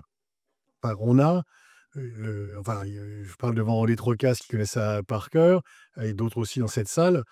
Au début de ce siècle, moi je suis passé d'une région et partout où j'allais, pas seulement le monde arabe, le fait d'être français était une prime, de pertinence, de popularité, de prestige, du fait des positions internationales de la France qui étaient, ce qu'on appelle le gaulobritannisme, qui était de dire le droit, de dire les principes et d'avoir la lucidité et le courage de prendre des positions, même si elles ne sont pas conformes à la majorité des pays occidentaux, dont le refus de la guerre d'Irak a été, enfin, un exemple emblématique. C'est terminé. Ça, maintenant, tout le monde pense qu'on est rentré dans le rang. J'ai passé 3 jours en Tunisie il y a 10 jours. J'étais vraiment sidéré par, le recul de notre prestige en Tunisie. Alors, c'est quoi d'une part à cause du conflit israélo-palestinien et en plus, ils voient très bien quels sont les débats sur le chaîne d'information permanente. Ça ne leur échappe pas, et ils en tirent les conclusions qui peuvent être tirées quand, de BFM TV à CNews, c'est un discours anti-musulman, permanent. Avant de vous laisser la parole, monsieur, j'ai une question qui peut-être te concerne, Jean-François, c'est sur le nombre de morts. C'est des chiffres qui sont avancés, me demande-t-on, par le Hamas, sont-ils fiables? Bah oui, Alors, il y a il y a toujours des controverses sur le nombre de morts et on prend toujours les précautions dans les médias pour dire que c'est selon, le Hamas, donc même moins de précautions lorsque c'est des chiffres qui sont annoncés par la partie, adverse. Depuis de nombreuses années, les ONG, qui travaillent dans la région, les Nations unies, ont été en situation de pouvoir, documenter des chiffres annoncés, parce que vous l'aurez bien compris, hein, si les atrocités du 7 octobre, ont marqué, notre histoire et relèvent de crimes de guerre, de crimes contre l'humanité, avant cette date-là, c'est des milliers et des milliers de morts, palestiniens, c'est 700 000 colons, en Cisjordanie. Et donc on n'a pas attendu ces atrocités, pour voir, la dramaturgie, de, la guerre coloniale.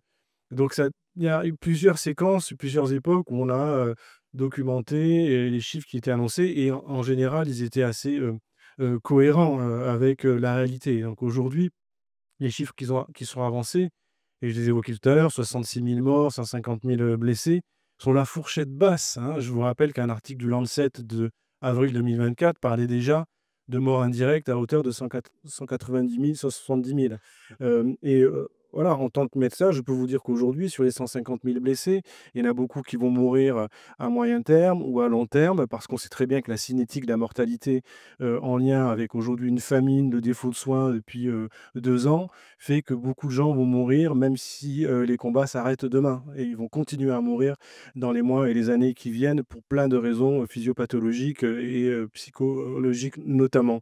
Donc ces chiffres sont réalistes et je pense qu'ils sont, je l'évoquais tout à l'heure, sous-estimés largement et puis se dire aussi, hein, que, le système de santé a été mis à plat, j'évoquais tout à l'heure et faire de l'épidémiologie, c'est-à-dire recenser, par territoire des maladies, et des morts, des guéris et autres, c'est quand même difficile, quoi. Donc, c'est quand même un exploit aujourd'hui d'arriver à sortir, ces chiffres dans un contexte, où toutes les infrastructures étatiques ont été, laminées.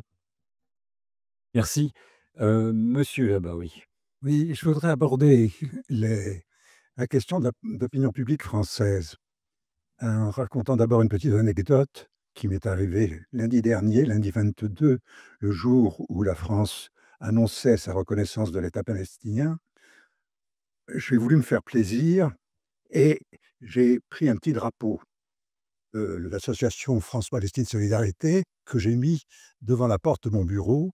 C'est un bureau, en rez-de-chaussée, donc donnant directement sur rue. Mon petit drapeau, là, manifestait ce que je pensais. Une heure après, j'ai vu une dame du voisinage de l'immeuble qui est venue m'activer à travers la porte en me disant que, c'était tout à fait interdit de faire ce genre de manifestation. Pardon. Je lui ai dit que c'était parfaitement légal et que j'avais tous les droits d'exprimer mon opinion. La gardienne est venue me voir, pour me remettre le courrier, m'a dit: J'ai été, sollicité par trois personnes de l'immeuble de vous faire enlever ce drapeau». Je lui ai dit que j'étais dans mon droit. Un moment plus tard est venu un gros bras qui manifestement était mandaté par, je ne sais pas qui, de l'immeuble voisin et qui a commencé à m'agresser, me traitant de terroriste. Pas terroriste, parce que je soutenais les Palestiniens et après que je l'ai renvoyé, il a arraché mon drapeau et est parti avec mon drapeau. Je me suis dit: «Oh, je ne vais pas me battre avec lui, je risque d'être, en infériorité et c'est pas le but du jeu». Bon, cette anecdote simplement pour dire qu'actuellement en France, aujourd'hui, malgré tout ce que vous nous avez décrit sur la situation en Palestine, le Français moyen doit connaître. Le fait de mettre un drapeau palestinien dans un quartier de Paris est considéré comme dramatique. Ça pose problème. Ça nous pose problème, à nous tous, parce que nous sommes objectivement très minoritaires, encore très minoritaires. Et je fais appel à nous pour, tâcher de remuer un peu davantage l'opinion française, nos familles, nos amis, pour, faire changer les choses dans cette opinion. Merci. Alors, Jacques, on n'est pas minoritaire, c'est qu'il y a des minorités qui sont plus actives et effectivement, si tu vois un drapeau israélien, tu vas pas aller le retirer, tu vas pas aller menacer les personnes qui le mettent. Ces personnes s'estiment légitimes à le faire parce qu'ils savent qu'en plus, ils risquent rien. Il y a eu plein de gens qui ont été convoqués au tribunal pour apologie du terrorisme parce qu'ils ont exprimé une solidarité avec la Palestine. Personne n'a été amené au tribunal pour apologie des crimes de guerre. Ils ont été nombreux, y compris d'ailleurs certains, de tes camarades au PS qui ont signé un texte qui était vraiment l'apologie du crime de guerre et il y a un maire d'un arrondissement de Paris qui l'a signé, qui ne sera jamais embêté. Donc bon mais on n'est pas minoritaire, on est majoritaire, mais il y a une minorité très active et très violente, verbalement et parfois physiquement. Moi, ce qui m'a frappé récemment dans un cocktail un peu mondain, plein de gens, alors pas du tout des gens qui ont des positions sociales très confortables, très bon, et qui sont dans le privé et qui viennent me voir, et nombreux qui me disent: «Ce qui se passe là-bas, c'est vraiment inacceptable, on aimerait bien faire quelque chose, mais c'est risqué de s'exprimer». Et donc effectivement, on voit bien que, malgré ce qui se passe et enfin, Agnès avait ce bouquin il y a un an, la situation est bien pire. Jean-François, parle depuis longtemps et tu as reçu des menaces de mort, tu as reçu, bon, et donc il y a une impunité à venir, et malgré l'horreur de ce qui se passe, on voit bien que dans les médias, la parole pro-israélienne est mieux venue que l'inverse. On parle des otages, pas des prisonniers, qui sont pourtant plus nombreux. Et donc, mais en fait, c'est une petite minorité très décidée, très active, mais c'est pas la majorité. C'est pas la majorité. Et à nous de nous faire entendre. Et on voit bien quand même que finalement, bon, on voit maintenant des gens qui nous ont accusés d'antisémitisme parce qu'on disait ce que tu disais, et qui maintenant commencent à critiquer Netanyahou. On voit que, c'était pas le vent qui les girouettes qui tournent, c'est le vent.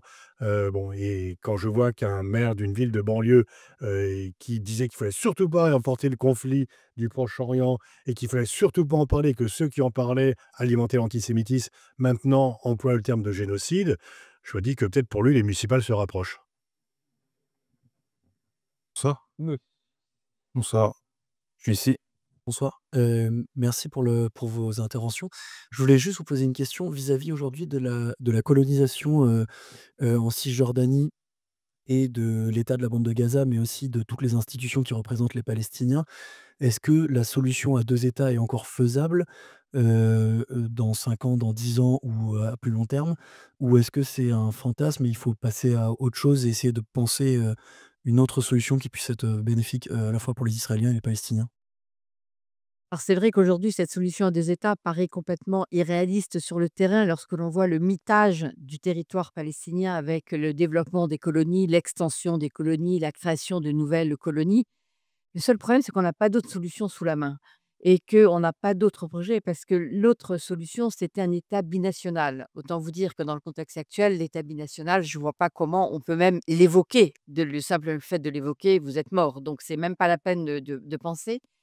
Ce que je crois, c'est que là encore, s'il y avait une vraie volonté politique, on peut faire un État palestinien en Cisjordanie et dans la bande de Gaza et on peut régler la question de Jérusalem.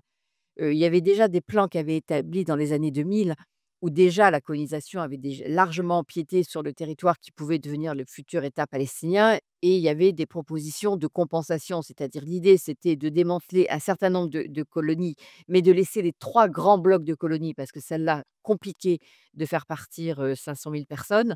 Souvenez-vous des quelques images dans la bande de Gaza lorsque Sharon avait décidé le retrait des colons de la bande de Gaza. Donc les images ont marqué les Israéliens et d'ailleurs l'extrême droite aujourd'hui s'appuie sur ces images pour justifier le fait qu'il est hors de question de rendre les territoires et qu'au contraire il faut les annexer. Et donc il avait été prévu à l'époque que de laisser ces 3 grands blocs, mais de démanteler les autres et de donner en compensation aux Palestiniens d'autres parties du territoire. Donc s'il y a une vraie volonté politique, ça sera très compliqué, mais il y a quand même quelque chose, je crois, qui est possible, mais là encore, plus par défaut qu'autre chose, parce qu'on n'a pas d'autre solution viable sous la main aujourd'hui, puisque l'État binational, qui serait la solution la plus logique, évidemment, sur un territoire aussi petit, ça serait la solution la plus logique. Mais on voit bien que pour les Israéliens et pour les Palestiniens, dans le contexte actuel, c'est absolument inenvisageable. Donc je crois qu'il faut continuer à se battre pour défendre cette idée de la solution à 2 États, même si, là encore, tous les jours qui passent avec le développement de la colonisation, ça paraît de plus en plus difficile à véritablement appliquer. Mais voilà, je pense qu'il faut continuer à aller dans ce sens. Alors le monsieur avec la pull rouge, je crois, là-bas. J'ai le micro. Bon. Ah bah, vous aurez le micro alors. Bonsoir, je vais en profiter. Pendant la conférence, vous avez parlé d'impuissance occidentale. Donc moi, je voudrais aborder le sujet qui est un peu l'éléphant dans le salon. Vous avez parlé justement d'une petite minorité active. Est-ce que c'est pas justement le fait de la soumission intégrale aux politiques, aux médias, etc. et tutti quanti à certains réseaux d'influence, certains groupes de pression, juifs pour la plupart, mais pas tous, mais la plupart. Est-ce que c'est pas cette soumission totale à des gens très influents, très puissants, qui ont l'argent et qui sont en général binationaux? Est-ce que c'est pas cette soumission qui est le problème majeur et qui fait que justement l'impuissance occidentale est totale? Merci. Non, alors, les institutions juives officielles, effectivement, se considèrent elles-mêmes des fois comme la deuxième ambassade d'Israël, alors qu'ils ont dit que enfin, il y a des protestations contre ça, mais en fait, c'est pas seulement, les juifs de France, c'est regardez l'extrême droite, regardez la composition au parlement. L'extrême droite est très favorable à Israël et l'extrême droite est très puissante dans le pays et au parlement, et c'est pas ancien. Daniel Salnave, dans son livre de mémoire, qui vient d'être publié, rappelle qu'en 1967, Minute, qui était le grand journal d'extrême droite, à une époque où l'antisémitisme n'était pas l'expression de vue antisémite n'était pas, pénalisable en France. C'était avant la loi Guesso. En 67, après la guerre des 6 jours, Minute donc est un journal ouvertement antisémite, qui avait des propos antisémites parce que ça passait sous le coup de la loi, félicite l'armée israélienne pour sa victoire parce que, disent-ils, les Arabes ne comprennent que la trique et le coup de pied au cul. Bon, bah, c'est les mêmes, bon. Donc effectivement et la communauté juive est divisée entre des gens qui sont invisibilisés comme Ronnie Broman, Alain Grèche, Dominique Vidal, qu'on ne voit pas dans les médias alors que bon, on pourrait montrer justement la diversité de la communauté juive française, mais une majorité effectivement qui soutient Israël. Mais quand vous regardez le paysage politique français, c'est pas une affaire, de communauté, même si certaines ont un poids, c'est que l'extrême droite, est très fortement pour des raisons civilisationnelles, parce que l'ennemi, c'est l'islam, donc Israël est un allié, voilà. Le parti républicain est très fortement israélien. De Gaulle serait la conférence de presse de Gaulle en 1967 serait condamnée aujourd'hui par le parti, par les républicains. Le bloc central est divisé, mais avec quand même un penchant, pro-israélien net. Le PS est toujours divisé entre les molettistes, et les gaulo-mitterrandistes et il y a qu'à l'extrême gauche et le problème, c'est que quand Macron reconnaît la Palestine, il est approuvé par l'opposition et c'est pas les RN, qui critiquent, mais il est approuvé par la gauche et il est, combattu par ses propres troupes et par, les gens qui sont dans son gouvernement, plus bien sûr l'extrême droite. Donc c'est ça qui pose problème. Oui, j'aurais voulu, rebondir sur ce que vous disiez justement et revenir aussi sur le cas espagnol qui est quand même assez édifiant. Selon vous, pour quelles raisons l'Espagne aujourd'hui a pris le leadership sur la question palestinienne? Et qu'est-ce qui fait que la France s'est effacée, par rapport à ce qu'était sa politique depuis, De Gaulle et jusqu'à Jacques Chirac? Parce qu'on voit que le virage a été fait depuis l'élection de Nicolas Sarkozy, en fait. Bah, parce que l'Espagne a une grande gauche et d'une vraie gauche, quoi. Que Oui, mais et pourquoi quand on est à gauche, généralement, quand on massacre des gens, on n'est pas d'accord. oui, mais ma question c'est C'est quoi, hein, donc est-ce est-ce est-ce que oui, mais vous disiez tout à l'heure que Mélanie était aussi, plutôt, vocale sur le sujet. Elle n'est pas de gauche, bizarrement. mais parce qu'au bout d'un certain temps, trop, c'est trop. Oui, c'est-à-dire C'est-à-dire que justement, est-ce que ce ne sont pas plutôt les opinions publiques qui sont il y a divergentes? 2 choses différentes. Disons que la gauche espagnole a toujours été très favorable à la cause palestinienne parce que c'est l'opposition à Franco, c'est, tout cela qui marque et l'opposition aussi, à la domination américaine et donc, qui soutient d'Israël.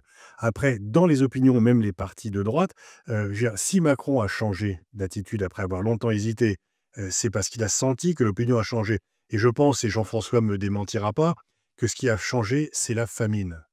Parce que, Agnès le rappelait, les bombardements, Jean-François aussi, c'est vrai que malheureusement, on y est habitué. Mais faire mourir volontairement des gens de faim en 2025, ça passe pas, y compris chez des gens pas du tout politisés et y compris chez les gens qui ne se sont jamais occupés auparavant du conflit. Parce que, voilà, c'est la limite de l'insupportable. Donc en fait, nos gouvernements sont à la traîne des opinions. Chez Pedro Sanchez, ça correspond à des vraies convictions et du coup, ça donne aussi à l'Espagne un rôle, qu'elle n'avait pas auparavant et tant mieux pour eux, tant pis pour nous s'ils prennent ce rôle. Mais partout ailleurs, les gouvernements sont, à la traîne de l'opinion. Il y a un divorce entre je sais pas, les 1000 parlementaires, journalistes qui commandent ça et tout le reste du pays qui sont très franchement écœurés par ça. Je voudrais juste ajouter un mot. Il y a 1 an maintenant, un peu plus d'1 an, je croise Moratinos, qui était l'ancien, vous savez, ministre espagnol des Affaires étrangères et qui a été longtemps, en charge aussi, au sein des instances européennes, qui me croise et qui me dit: «Mais Agnès, que fait ton pays?» Et il ajoute immédiatement: «En fait, maintenant que l'Espagne a pris des positions, la France est vexée et veut surtout pas, nous rejoindre». Voilà, c'est juste pour vous donner une petite idée et je crois que pour Macron, dans son évolution, parce que je ne parle pas de changement, je parle d'évolution et qui a conduit à la reconnaissance et tant mieux, hein, ça c'est je salue pas grand chose à la politique de Macron dans la région, mais ça je reconnais que c'est quand même un point important parce que ça remet le droit international au centre et que c'est très, très bien. Mais je crois que Macron aussi s'est rendu compte qu'à continuer dans sa position, il risquait d'être du mauvais côté de l'histoire et qu'au bout de 2 ans de bombardement, de famine, bah, il y a un moment, il fallait quand même faire quelque chose parce que sinon, il faudrait quand même rendre des comptes à un moment ou à un autre. Donc tant mieux, ça a permis une évolution. Mais une évolution qui reste, à mon sens, encore assez timide, même si je salue ce mouvement de la reconnaissance, il y a aucune ambiguïté de ma part là-dessus. Il y a une question là, à distance, qui me paraît importante, c'est le monsieur Jérémy qui nous dit: «Le Hamas est décimé», vous l'avez évoqué, mais le terreau politique de la résistance reste très fort.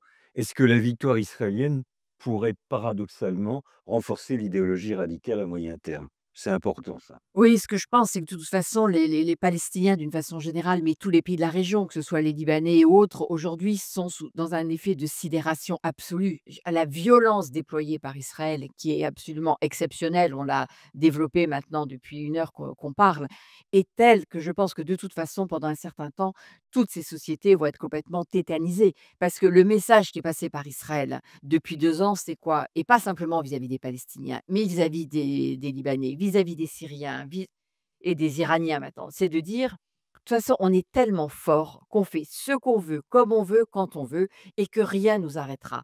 Donc vous voulez lever le petit doigt? Regardez le résultat si vous levez le petit doigt». Et donc je pense que cet effet de violence, de sidération fait que pendant un certain temps, il se passera rien parce que vous imaginez comment vous relevez après des séquences pareilles. J'en profite pour rappeler qu'au sud Liban, sur une zone au moins de 30 kilomètres, les villages ont été rasés comme à Gaza et que les Libanais qui habitent le sud n'ont toujours pas pu revenir chez eux. Donc, il y a vraiment cet élément aussi psychologique, hein, de la part d'Israël, qui est de dire à tous les pays de la région: «Nous, on veut une capitulation totale de vous tous». C'est ce qui commence à être fait avec le Hamas, avec ce plan le plan de Trump, c'est quoi? C'est une capitulation, une reddition totale du Hamas. Il y a rien d'autre. Mais l'idée, c'est de faire la même chose avec le Liban, avec la Syrie. Donc soit elle se rend, soit elle signe un accord de normalisation.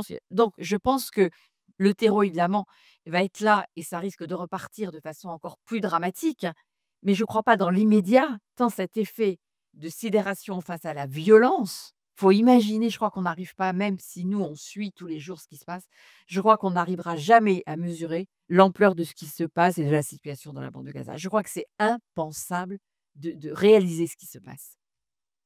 Simple François, ce fera le mot de la fin. Que je peux poser une petite question, excusez-moi? Vas-y. Sur la vision messianique du gouvernement, israélien, je trouve qu'on n'en a pas du tout parlé et le Non, mais gouvernement, il Ben y a Gvir et Smotrich, sont, dans cet état d'esprit, en fait. je suis d'accord avec vous, mais il y a tellement de choses que dont nous n'avons parlé.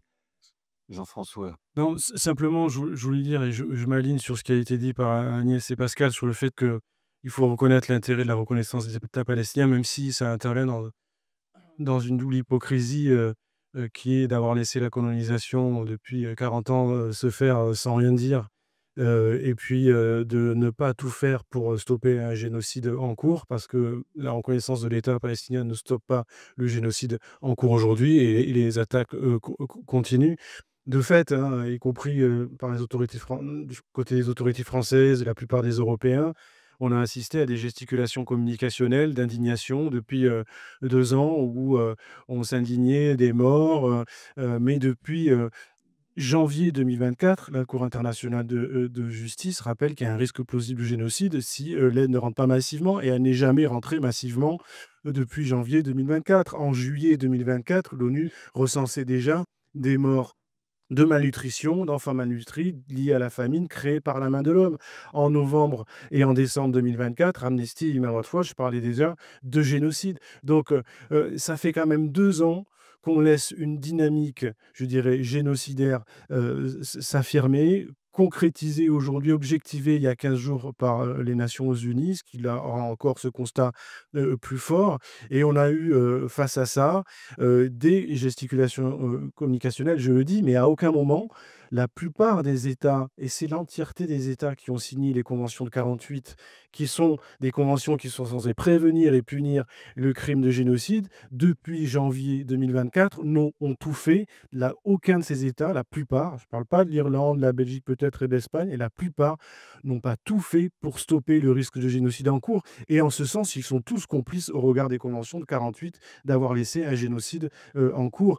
Et voilà, donc on peut s'indigner, on peut créer un État palestinien, et je reconnais encore une fois que c'est une bonne chose, mais cela ne rattrape pas et n'arrête pas le génocide en cours. Un dernier mot alors Agnès sur le suprémacisme juif. Oui, c'est vrai que c'est une donnée de toute façon évidente avec la présence de ces 2 ministres en particulier, mais ils sont pas tout seuls malheureusement, sinon on pourrait en faire quelque chose. Il pourrait être contenu, mais ça va bien au-delà. Je parle évidemment de Smotrich et Ben-Gvir, hein, qui ont cette vision, messianique, suprémaciste et qui s'entendent du coup très bien avec les Américains, les évangélistes américains qui sont exactement dans cette même logique et c'est cette alliance qui est extrêmement dangereuse et qui fait qu'il y a un écho très fort aux États-Unis de la vision développée par des Smotrich et Ben-Gvir et des personnes qui sont dans l'entourage de Trump sont dans cette logique et donc ce qui permet aussi de comprendre comment, la position américaine, on va me dire c'est pas lié qu'à Trump, hein, parce que du temps de Biden, il y avait quand même un soutien inconditionnel et que les génocides étaient déjà là et qu'il y a pas eu. Mais on est encore monté d'un cran, si je puis dire, avec Trump parce qu'il y a cette alliance entre, d'un côté, ces évangéliques américains qui sont beaucoup plus dangereux de ce point de vue-là que ne le sont les juifs américains, dont une partie, rappelons-le quand même, est opposée à la politique qui est menée par Israël, dans la bande de Gaza face à l'horreur de ce qui se passe et quand on a vu les mobilisations aux États-Unis, ça veut bien dire quelque chose, mais qui sont réprimées par un Trump en raison de son entourage et cet entourage qui est en liaison permanente avec Smotrich et Ben-Gvir. Alors toute la question, c'est de savoir, lorsque les élections vont se tenir en Israël, parce qu'elles devraient se tenir l'année prochaine et peut-être un peu plus tôt parce que la coalition risque de tomber en raison du fameux plan Trump, même si je crois que Smotrich et Ben-Gvir ont bien compris qu'ils avaient aucun intérêt à démissionner parce que ils avaient tellement de possibilités de faire avancer leurs idées en restant dans la coalition qu'ils je pense qu'ils vont y rester. Mais dans le cas des élections futures, moi, ce que je crains, c'est que ils soient, tout au moins aussi forts qu'ils ne le sont aujourd'hui, si ce n'est plus, vu l'ampleur de la situation et vu le fait dans comment on a entretenu les Israéliens dans l'idée que de toute façon, ce qui se passe dans la bande de Gaza est tout à fait légitime et on revient à cette question, la sécurité d'Israël qui est mise en avant en permanence pour tout justifier, y compris l'injustifiable. Merci. Alors, merci beaucoup à tous les 3 pour la richesse de vos interventions. Merci à vous pour votre écoute et pour vos questions. J'ai 2 choses à dire, c'est que le bouquin de Pascal est évidemment en vente à la sortie. Il se fera plaisir de le dédicacer et que par ailleurs, dernière information, l'IRIS ouvre un cycle de visioconférence qui s'appelle «Comprendre le Moyen-Orient» à la mi-novembre et vous avez une série de conférences. Vous avez un petit flyer à la sortie. Si vous voulez vous inscrire, faites-le. Agnès y donnera d'ailleurs une conférence. Tout ça se fait par visio. Donc c'est un système très souple. Merci à vous tous.